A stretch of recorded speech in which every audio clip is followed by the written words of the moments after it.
Do you believe that you can multitask? If so, do you believe that you're good at it?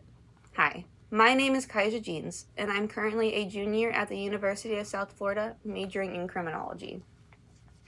I have found that many students like myself believe that we can multitask, whether this includes things like texting and driving or watching TV shows while studying.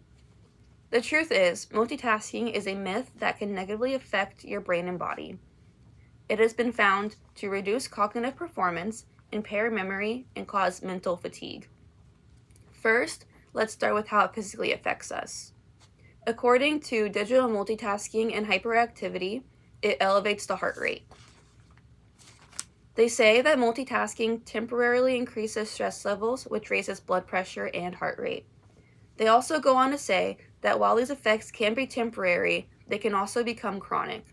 Chronically increased blood pressure can have permanent effects on the brain by increasing risk for cerebrovascular disease and cognitive impairment. But are we even able to multitask at all?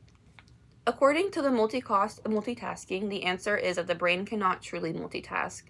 They say, in fact, multitasking is almost always a misnomer, as the human mind and brain lack the architecture to perform two or more tasks simultaneously. They also go on to say that we have a hard time multitasking because of the way that our building blocks of attention and executive control inherently work. This means that the brain cannot focus on two or more tasks at once, and that the brain will just pick something that you are focusing on and stick with that, and then bounce back and forth between whenever you're trying to switch. All that switching honestly sounds really exhausting for the brain. With that being said, this brings us to our last point, how multitasking can cause brain fatigue and stress. According to the Brown University, it was found that chronic multitaskers had inferior working memory performance and more difficulty filtering out irrelevant information, which leads to increased mental fatigue and stress. They also go on to say that increased cognitive loads can cause mental tiredness, decreased concentration, and poor decision making. Executive functioning refers to range in cognitive functions, and these include things like working memory, flexible thinking, and self-control. And these are all things that can be impaired due to long-term multitasking.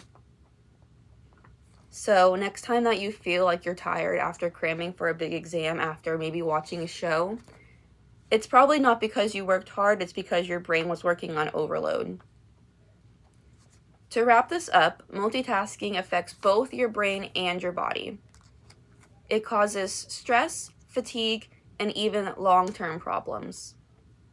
So thank you for listening, and think twice next time before you start multitasking.